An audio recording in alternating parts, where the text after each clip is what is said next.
কোটা সংস্কার আন্দোলনের আড়ালে দেশব্যাপী নৈরাজ্য, নাশকতা ও হামলায় সাংবাদিক নিহত ও আহত এবং সংবাদ মাধ্যমের গাড়িতে অগ্নিসংযোগ ও ভাঙচুরের প্রতিবাদে বিক্ষোভ সমাবেশ করেছে ঢাকা সাংবাদিক ইউনিয়নের একাংশ।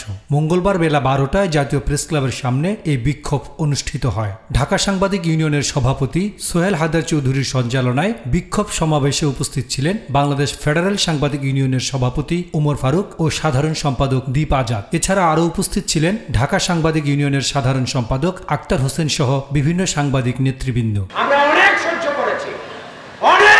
করেছি, আমাদের পিঠ দেয়ালে থেকে গেছে।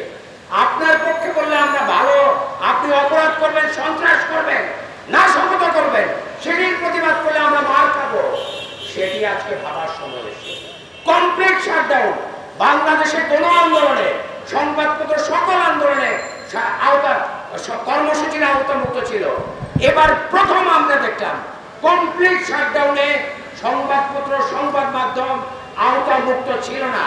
এর কারণ কি, কারা এর পেছনে জড়িত, এইটিও আজকে খুঁজে বের করা দরকার। আমরা বারবার আবেদন জানাই সরকারের কাছে যে সাংবাদিক হত্যা, নির্যাতনের সুষ্ঠু তদন্ত করে দৃষ্টান্তমূলক সাজার ব্যবস্থা করতে হবে।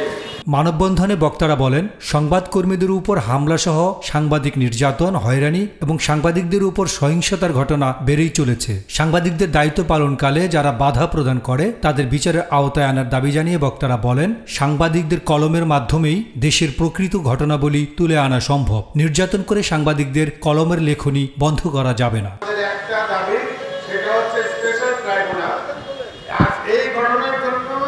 বিচার করার জন্য একটা স্পেশাল ট্রাইব্যুনাল বা সামারি ট্রায়ালের ব্যবস্থা করতে হবে। এখানে সাধারণ আদালতে মামলার জটের মধ্যে পড়ে থাকবে, বছরের পর বছর, 10 বছর 20 বছর পরে রায় হবে। এই বিচার আমরা চাই না। এই বিচার মানে বিচার না। আমরা জানি সবাই জাস্টিস ডিলের, জাস্টিস ডিনার। আমরা এই অবস্থার মধ্যে পড়তে চাই না।